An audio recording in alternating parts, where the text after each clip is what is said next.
it's not just few Hindu lives, it's an entire nation now at stake. If you notice anything which is wrong, if you think that there is anything which is wrong, you should always help the Indian Army. Every day, every day, at least 2 to 3 Jawans or officers of the armed forces are being killed in Kashmir. And we're not aware about it. And why they're being killed? The only reason is to keep our people safe. The only reason is to make sure that Kashmir develops. The only reason is to make sure that Kashmiris flourish, be shown their place. It's not just revenge. Because I believe revenge is with people who are equal to you, and I don't consider Pakistanis equal to India in any ways. It's not about religion. It's absolutely clear right now. It's not about religion. First of all, it's about country, and it's going to be big. So we all should be braced up for that. It is going to be big. It will be very big. I think the time for diplomacy has gone. Pakistan is not having any industries. Pakistan is not having anything else. They just have agriculture. These Pakistani Punjabis, they just have agriculture. That's it. So they just eat and they fire. Who's asking them to investigate? Who they are to investigate? If it's an all-out war, which he is saying, then obviously Pakistan is going to be erased from the map. Because Baluchistan is already fighting. Yes. The people in Baluch Liberation Army, they're already fighting. The Afghanistan side, the people are already fighting. Iran, the another neighbor, it's not having good relationships with Iran.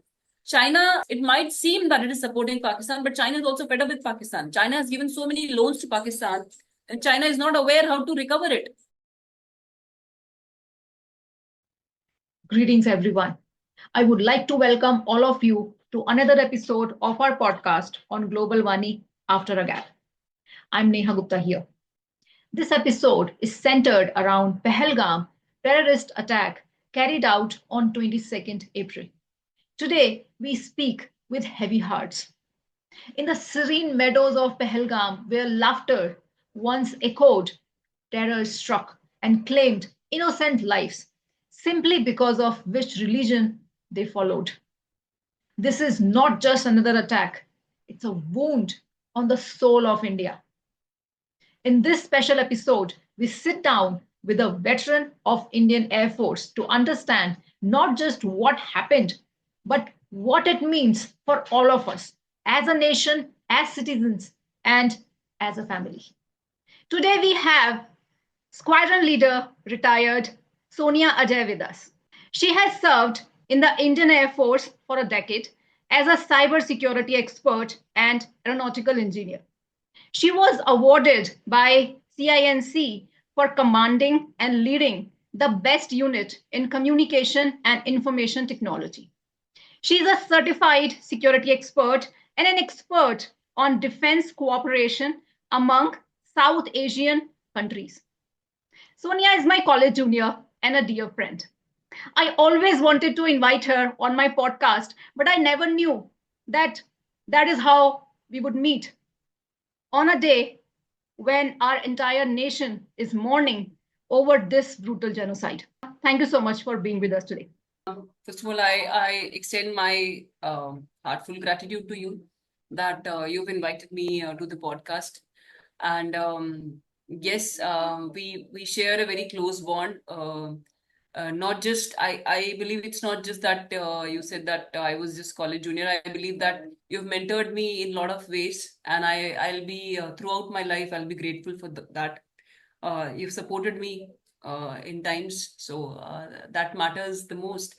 And today, yes, this podcast was long due, but then today we are having this podcast on a time when the country is standing on the edge, where innocent lives have been slaughtered by.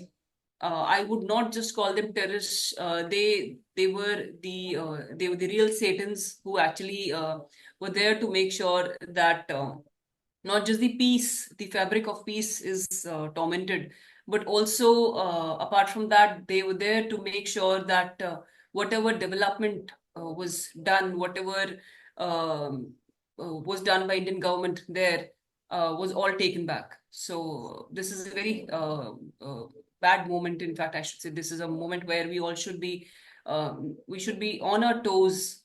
We should be supporting our government. We should be supporting our military, because it's very difficult to understand as to why this happened in such a way. Although we being Fauji's, we being from people from the military, we understand how Pakistan works, and we understand that this is the way they torment the fabric of peace, and this is the way they function always. But it's pretty difficult to make people understand it. It's pretty difficult to let the country understand it, that why the civilians were targeted at such a time, when Kashmir was going through a good phase. Absolutely. Kashmiris were flourishing. They were seeing the economic growth. And suddenly there's a halt on all these things, on all the development the government was really trying hard for. Thank you so much, Yes. Sonia, for being with us once again.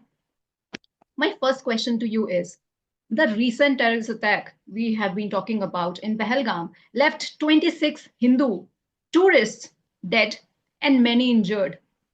They were non-Muslims. And those people who had simply gone there to enjoy with their families, some of them were on their honeymoons. It's being called one of the worst attacks on civilians in recent times. As someone who has protected the nation in uniform, like yourself, how did you feel when you first heard this news? Well, the sentiment is still the same. It has not changed even after 4 or 5 days of the attack. It is still the same, that that there's a lot of rage, there's a lot of anger. But by the end of the day, we are trained to control the rage and anger and to convert it into action always. So and it was not 26 lives. It was 28 lives which Yes. were slaughtered there, and it's not for the first time. It's not for the first time. Hindus have been targeted everywhere. If you see wherever the populations, I mean, wherever it's clear demographic change they wanted.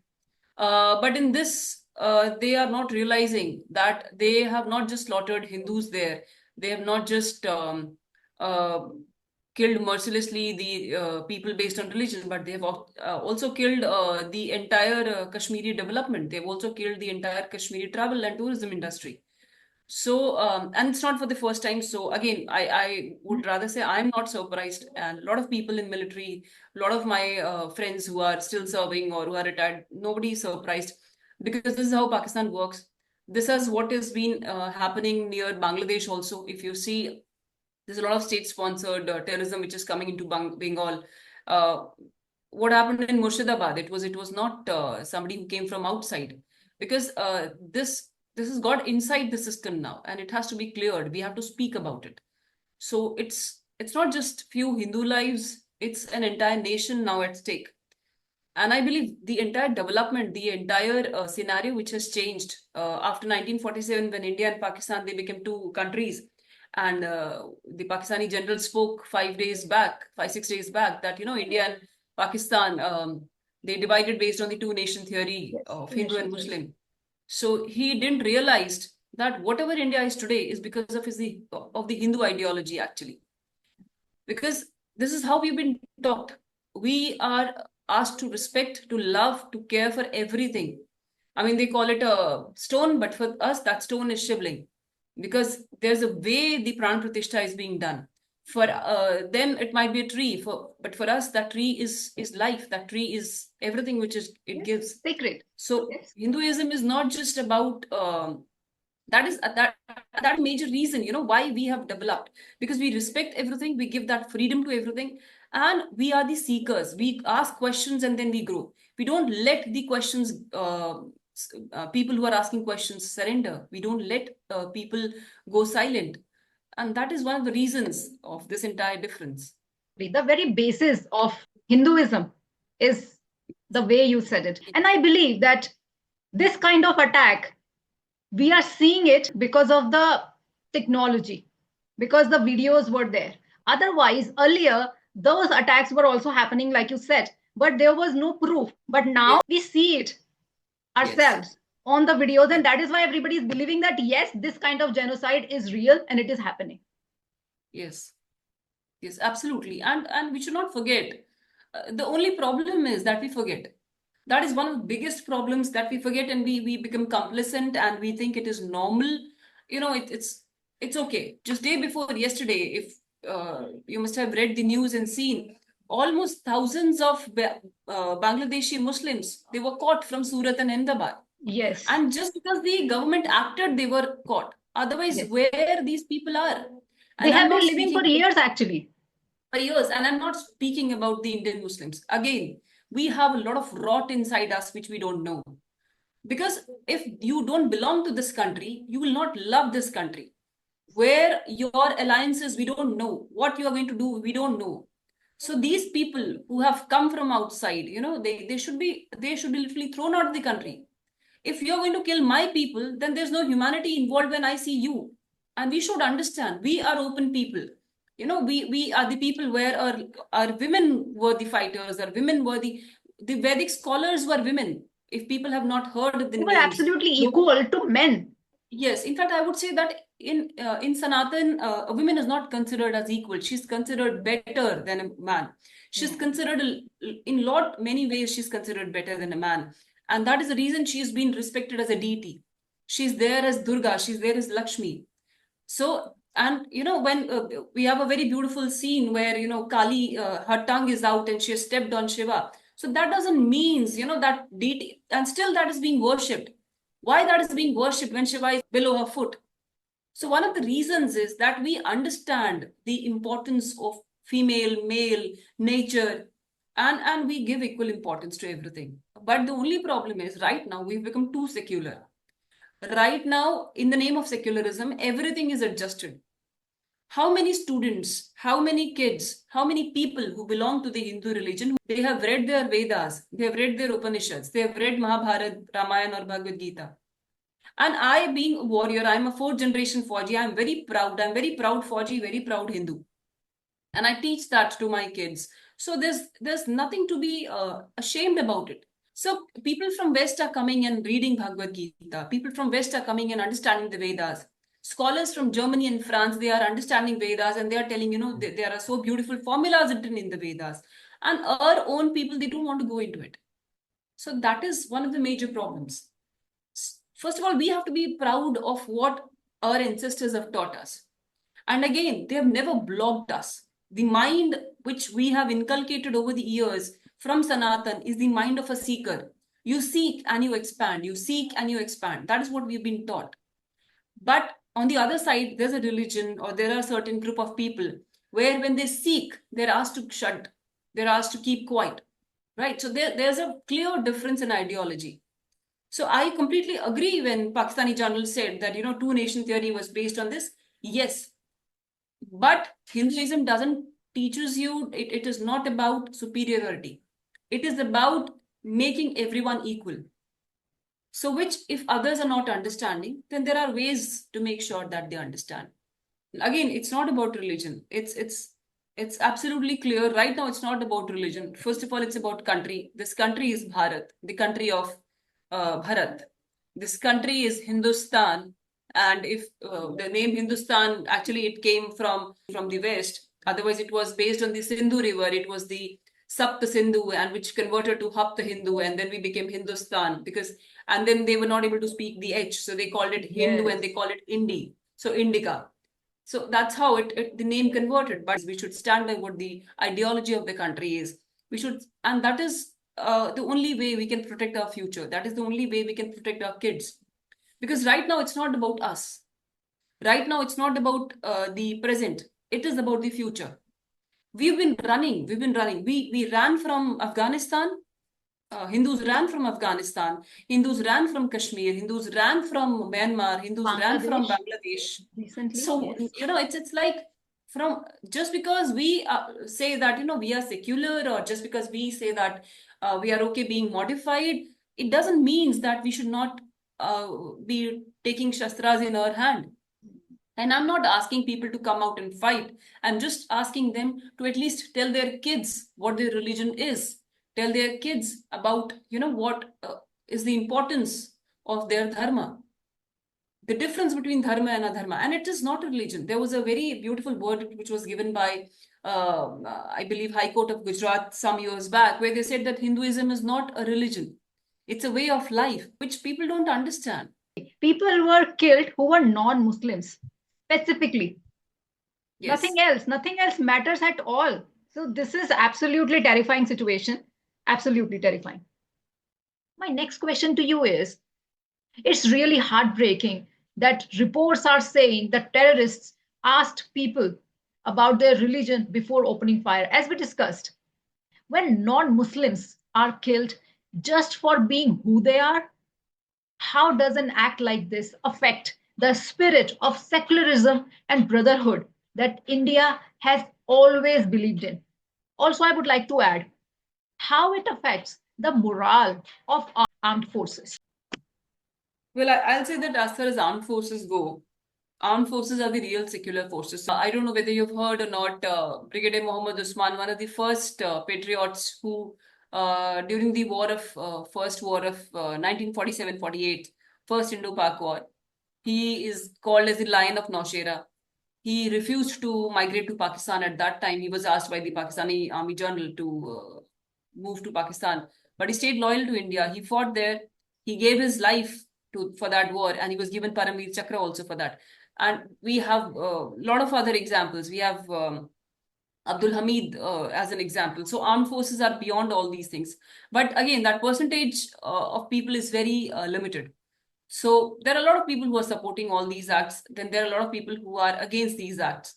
So that only will come only when the people who are from the Muslim religion or who follow Islam, if they say that they are really peaceful, then they should say something against it. Obviously, definitely, it is not going to affect the morale or the fabric or the secularism of the armed forces, because we do everything together in armed forces. There's nothing like that, because for us, nation is the first religion. Secularism of India, how will that be impacted? So that has been clearly impacted, if you see. That has been clearly impacted, because if you try and understand, now is the time when I believe the Indian Muslims should show up. There are many people who are actually coming in solidarity with non-Muslims. They should completely boycott Pakistan. They should. There are a lot of Indian Muslims at very good positions in the world. They should definitely go and speak in the world about it, and they should be they should be the first ones who should say that we don't want any relationships with Pakistan. That will make sure that they gain our trust to back. Say that nation first instead of saying religion first. Yes, so that I believe that will be the way where they can gain the trust back. My next question to you is: the attackers are believed to have come from Pakistan-occupied Kashmir, the POK, once again exposing senior gaps at the border. Based on your experience, what does this incident tell us about the current state of our border security and national networks? Okay, first of all, the border across border which we share with Pakistan, the border which we share with Bangladesh, it's not just a simple line which is being drawn there. First of all, we need to understand there are multiple pockets which are there. There are multiple pockets which are here, and the armed forces are everywhere on the border, and they make sure they are 24/7 on the vigil. Even the intelligence agencies work, because every time these attacks come up, we always say that. But what we don't understand is that there's a lot of local support which is there in Kashmir. So without that local support, these acts cannot be carried out. So just making sure that the intelligence is there, making sure that the borders are kept safe and segregated, it doesn't help unless and until the locals take on and they start understanding that what is important to them. Because now who's suffering? Locals of Kashmir are also suffering. Absolutely, yes. So that they should understand that. So that is one of the most important factors we need to understand. Even the 4 terrorists who have been identified, 2 out of them are the locals. This is what it is said. Yes, and the other terrorists, actually, they were not just the terrorists who just come from POK. if you realize, this attack was a very specialized attack. Because usually terrorists, when they come, they are on a killing spree. They kill everyone. They are with a lot of adrenaline Whoever is pushed coming in into. front of them, they just need to kill. Yes. Because they are Yes, Indian. and they have a lot of steroids taken. They are pumped up only for 48 hours. They are just made sure that they are just a resource made to kill. For 48 hours, they'll do everything and then they'll die. This is what happens. Yes. But this was a very targeted attack where the people had a body cam which was on their uniforms. They Yes. spoke to the Over their people. head. They asked, and we are not speaking about it. They asked people to take out their trousers. And then they checked. So this was a very specialized, thoughtful, patient attack which was done. It can only be done by people who have served into special services or special armed forces group. So these were definitely the people who were either from Pakistani army or who were trained by Pakistani They were army. absolutely trained, yes. And they also So- knew that army was very far. So they can come to that place only in 20-25 minutes. So they knew about it all. They knew about it and they had a lot of local support. That's why they were available there nearby. Otherwise, they must be hiding somewhere. They must be waiting for the day to come. It's not just a one-day act. So the people who have supported, they should be answering. And the second question which you just asked, that how what has happened to the secular fabric of the country. So the people who actually supported them, they should be brought out by the people who are now in solidarity. So I that absolutely will agree. actually give a notion that that Kashmir is important to those And we people. all stand together in it. Yes, yes. Because what has happened to those 28 people, now it can happen to anybody, anywhere. Yes, obviously, why it is not happening anywhere or to anybody? Because the local support is not there. Might be, yes. And if you see again, whenever there is a local support, whenever a particular religion or people are there, they hide these people. So that solidarity has to be shown. We cannot just make sure that our people die and we don't speak about it. It has to be spoken. They should realize it's not just money. It is the nationalism which has to be shown. Nationalism, solidarity with their own people. Yes. My next question to you is, guarding the mountainous regions of Kashmir is incredibly difficult. We have seen the pictures. Given that, what are some of the ground realities and challenges our security forces face that the public may not be fully aware of? So, first of all, Indian Army operates on one of the world's highest battleground, that is Siachen. If somebody has to just climb mountain, they go out of breath. And Indian Army is fighting on the most highest and battlegrounds everywhere in entire Kashmir, near China, near Pakistan. They are protecting us 24/7. And the terrain, we can't just speak about the terrain. It's pretty difficult. Just except for a few months in summer during which tourists they go, the rest all months they are absolutely difficult. We have cases where people come after Kashmir posting and their hands they catch certain type of diseases, which is because of the eyes, or their legs catch those diseases. So it's highly difficult. And then moving on to Rajasthan, the borders are again, it's extremely hot during the days, and for kilometers and kilometers there's no water, so it's pretty difficult when it comes to Rajasthan also. Across entire Himalaya the borders are like this. You don't have any places where for kilometers and kilometers there's only ice. You don't have places where you can hide so for entire night you have to walk so that you can reach the next bunker. So for entire night you're just walking on ice. It's pretty difficult, and you have to make sure that you either walk or run with a particular pace so that you reach on time. Moving on to the naval forces, again, it's difficult if being in the submarines for months, being on the ships for months. People start puking just if they go for a normal run on a ship. So the terrain on which our armed forces operate, the terrain on which all the tri-services are working, and the operations which they carry out, these are extremely difficult and hard operations. I believe it's just the Indian metal, which actually is so strong. The armed forces metal is so strong that it works everywhere. And we have come out strong every time. When Kargil happened, at that time, a lot of armies of the world, they were in awe because it was next to impossible. The slope was 90 degrees. How our people climbed those slopes and we were continuously, there were bullets which were being charged. Continuously, Pakistanis were making sure that nobody is able to climb up. Irrespective of that, irrespective of so many bullet firings, irrespective of so many people being killed in action, we regained that area. So that was next to impossible. So that only shows that, the grit and the metal is very strong. Just given a chance, Indian armed forces can show what they are. I mean, 1971, we didn't had that much arms and ammunitions. India didn't had any support at that time. Pakistan was fully backed by America.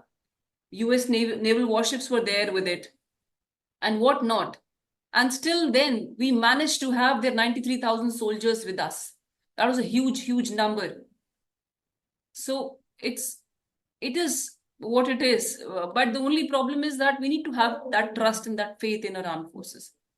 It should not be that if a war is not taking place or if something, if we want a military modernization, we should be asking that why we should be paying our taxes for this. Why are we not paying our tax? I believe if a country is not secure, if you are not spending money on your national security, on your defense forces, then you cannot grow. Look at America.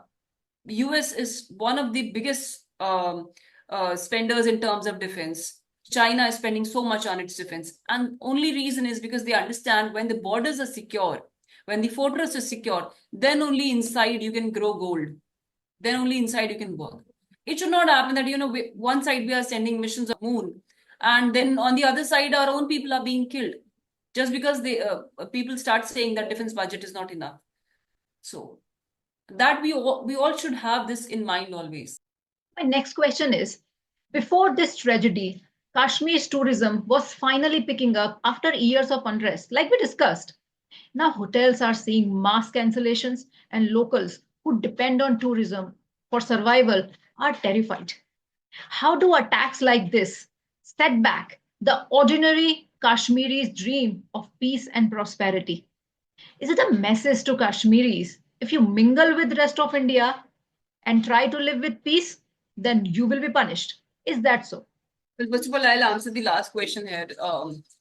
I think it's obviously it's a message, but it's a message to the entire world that Pakistan doesn't want the people of India to stay peacefully. Pakistan doesn't want that Kashmir should develop. It's a clear message that Pakistan is trying its level best to make sure that Kashmir goes back to its old days where people were suffering. So that is first. Second is as far as the tourism goes, yes, absolutely, it's a very big hit because last year almost the report says almost 2 to 2.5 crore people they went to Kashmir. So that was a huge number for tourism. They went there, and then a lot of Kashmiris they start, a lot of people, they were really happy. A lot of work had started going on. A lot of high diplomatic visits were there. But again, it's after this incident, it's a big setback which has happened, and we all understand that. And now the only people who will be suffering are not just Kashmiris, but also the entire India is unhappy about it. But then again, as I just mentioned, that local support, those people who are happy because the tourism is there, they are able to pay their bills when the tourists are providing them that particular money. Those people should also be held responsible to make sure that the tourists are safe. If you notice anything which is wrong, if you think that there is anything which is wrong, you should always help the Indian Army. Because I believe Kashmir developed, there was peace and progress in Kashmir just because Indian Army is standing there strong. That's true. Every day, at least 2 to 3 Jawans or officers of the armed forces are being killed in Kashmir. And we're not aware about it. And why they're being killed? The only reason is to keep our people safe. The only reason is to make sure that Kashmir develops. The only reason is to make sure that Kashmiris flourish. And they go out everywhere, they study, they grow. There's going to be a big setback, like you said. And I really am not sure how the things may normalize in near future. I do not see this coming in near future. So maybe it will take a while. It'll definitely take a while. But then again, that I think 70, 75 years of brainwash which has been done to Kashmiris by Pakistan, that needs time. They need to understand. If it's high time, even if at this time they don't understand that they need to stay with their nation, then they will never understand it. If they really want to see the growth, then they need to tell whenever they see any activity which is going against the nation. Yes. My sixth question is, the public mood right now is very emotional. They are angry and it is justified. Many are demanding strong revenge for the killings. From the military and national interest point of view, how should a nation balance the need for justice with the risk of escalation? I believe today India is at a position where our respected Prime Minister Modi, he's having best of best advisors. He has got such a beautiful experience. So the entire team understands, which is sitting there, that how important diplomacy is during these times. So obviously we are going to take that so-called revenge.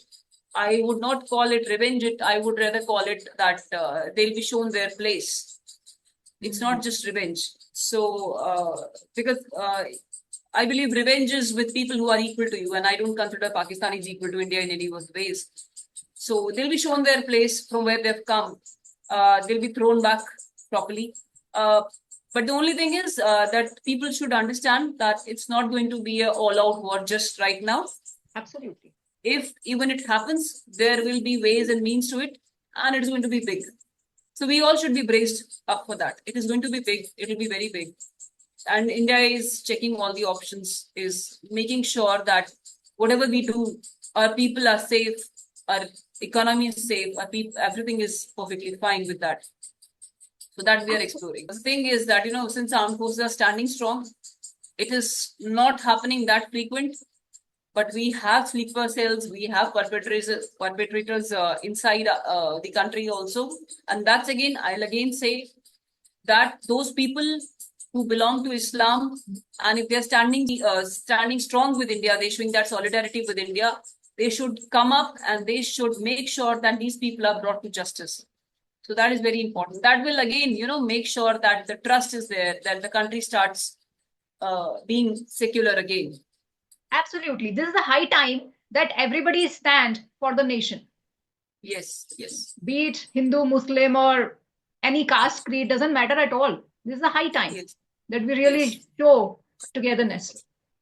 In the past few days, we have seen India and Pakistan exchanging war of words and even firing across the line of control. How serious is this escalation? Are we on the brink of something larger, or can it still be contained diplomatically? So I think the time for diplomacy has gone, first of all, because Pakistan doesn't understand words. So, and India doesn't retaliate back by words. India is, if you've just seen this latest example where India said that, we'll within 48 hours, all the people have to leave India, and the treaty was Indus Treaty was cancelled. Yes.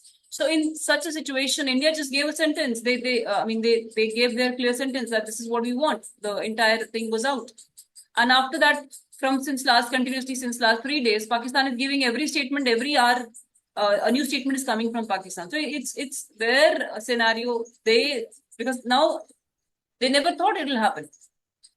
They never thought that India is Strong going to take actions. such a strong step. Yes. So these are very Such strong steps strong in action. diplomatic actions. Yes. Yes. And this is the time that we should be taking all these diplomatic actions.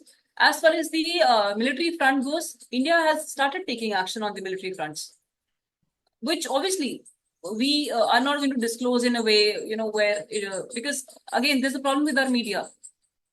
We want to get inside the barrel of the gun and tell people that, okay, a bullet is about to come and, we are reporting this to you. So this type of media we are having, so it's completely ridiculous.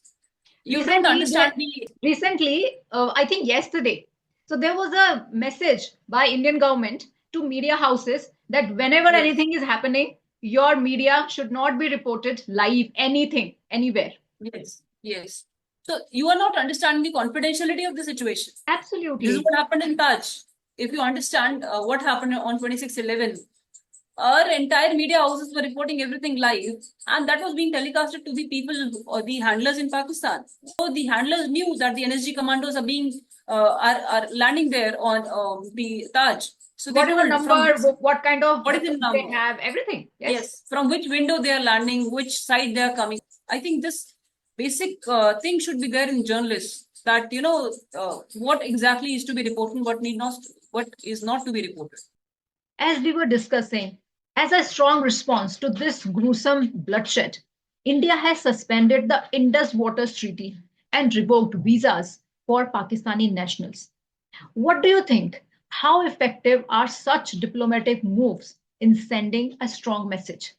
Can they pressure Pakistan meaningfully without pushing both countries into a direct conflict? It seems very simple when India said that the treaty is in abeyance till the time Pakistan doesn't mend its ways. So we don't understand how much the temperatures are soaring right now in northern India. And the same is the situation in Pakistan. And water is very, very important. And there was a very beautiful statement, I don't know who gave it just 2 days back, that water and blood cannot flow together. Right. Mr. Modi, actually, our Prime Minister said it. Okay, I'm so extremely sorry. I just read the statement, and it was such a beautiful statement that water and blood cannot flow together. Since the day the treaty has taken action, Pakistan is now trembling because the entire Pakistan's agriculture depends on this treaty. If we want, we can hold that entire water. If we want, we can make that water flow and create floods. So once they'll die with drought, second time they'll die with floods. So this is the scenario which India has made sure. And Pakistan is not having any industries. Pakistan is not having anything else. They just have agriculture. These Pakistani Punjabis, they just have agriculture. That's it. So they just eat and they fire. So once if the agriculture is destroyed, so that is one of the reasons Pakistan is right now trembling. And since last 3-4 days, they're saying that, hum Shimla agreement ko tod dete and we'll do all that. It doesn't matter to us. And now their statements are quite softened up. So now, yesterday I was listening to their Prime Minister and he said, now we are ready for a very neutral understanding of the situation. What has really happened? So let's investigate that. Who's asking them to investigate? Who they are to investigate? I mean, we have given them enough chance, first of all. And this is such a strategic move, this Indus Water Treaty, when India is taking a step back here. It's such a wonderful move. We are not understanding. Maybe the time is, maybe this was the time, because India has been asking for it since 2000, I think 2008 and 9, we've been struggling. Last year, there were multiple negotiations which took place. Pakistan is misutilizing the entire water.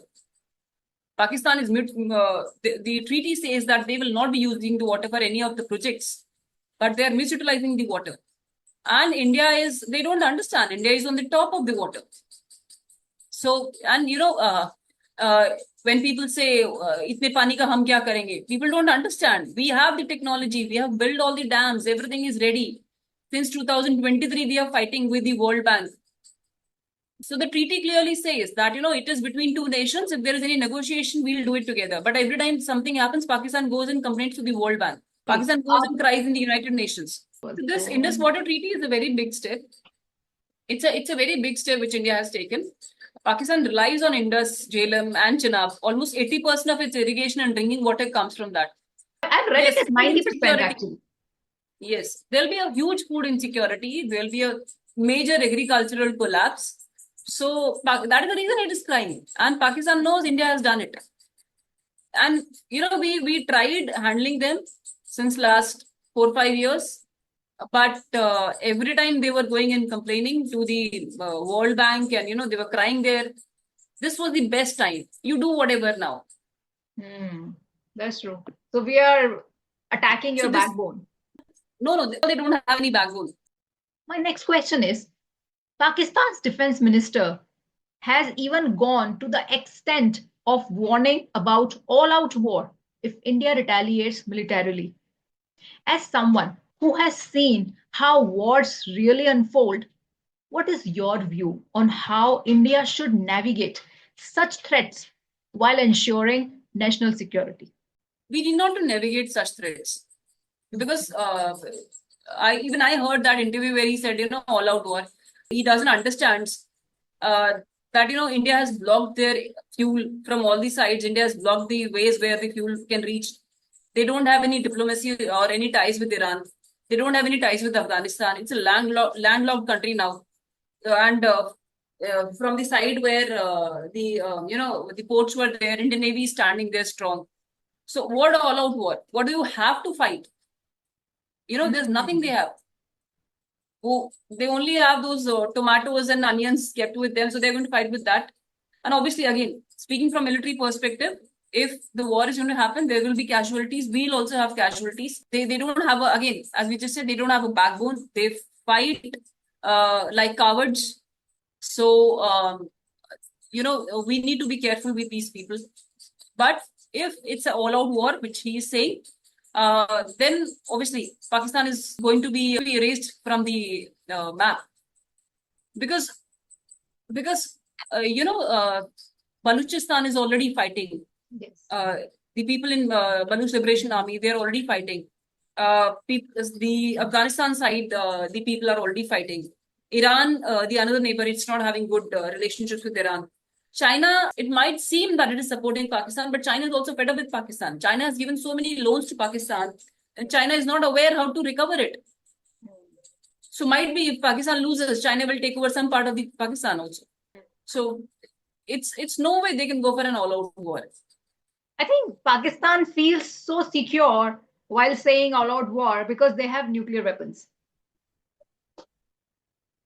It's like, they always, there was a conversation which we were having. They always say that they have nuclear weapons. So what do we have? We also have nuclear weapons. Yes. And we are better than them. So they don't understand that India has a depth. India is such a big country that if we want to secure our assets, we can always secure. So, and they don't have that depth. And if they start the nuclear war, then they'll be the first to get destroyed. Another serious development happened, I would like to mention here. One of our BSF Jawans, PK Shaw, has been captured by Pakistani Rangers. In this already tense environment, what could be the diplomatic and military implications of such an incident for our country? And how will that impact the negotiations for India?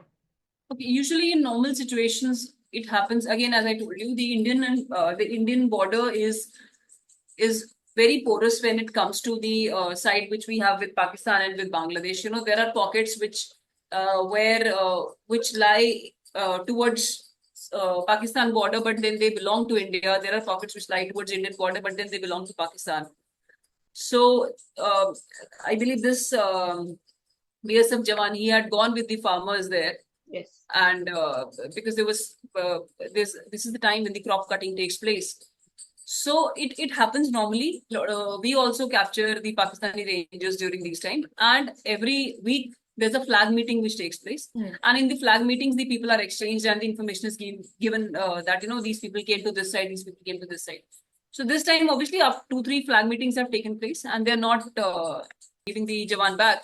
So it is just to make sure that to create a pressure tactics. And again, Absolutely. media is trying to hype it, but obviously he'll come back. It is very normal which happens between the BSF and the Pakistani Rangers.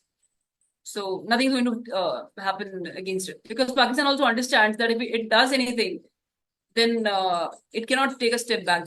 Then there will be something serious from India.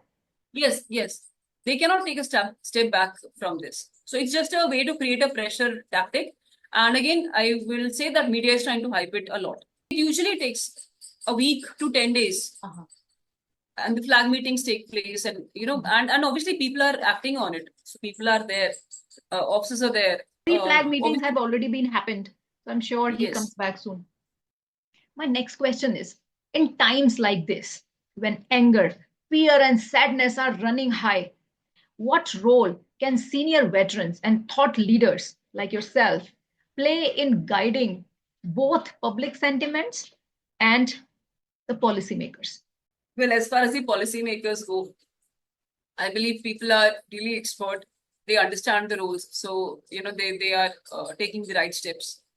But again, as far as the public and the people who are around us, we, again, as I just mentioned, we need to speak to each other. We need to contain this anger. We should not forget. And we always should remember for what we have existed, for what we have been fighting. And it's not just about us, it's about the future. It's about a place where we can live freely, where we can breathe freely. It's not a nation, it's a mother. So we have to fight hard for it, that we all have to be together. And again, to the people who belong to Islamic religion and are Indian, they should show that they are Indian first. So that is a strong message I would rather give, that to make sure that India is secular, they also should be now showing up and creating that environment. Finally, to the grieving families who have lost their loved ones, and to our nation struggling to make sense of this cruelty, what message would you like to give? I am in no situation to give a message to the families who are grieving, because their pain, I believe they only can understand to that level. We all are filled with rage. We all are filled with grief. We still, nobody can forget the images which we have seen, the cries which we have heard. So imagine if it has happened to those people, what they would have gone through. But the only thing is that I would just say is that please have faith in the system. Please have faith in your government and your military. Whatever has been done will be avenged to the last. But again, we should stand strong and we should not forget. That's the only message I have. Thank you so much, Sonia, for being with us and share your opinion on so many developments which have happened after this gruesome attack on Pahalgam.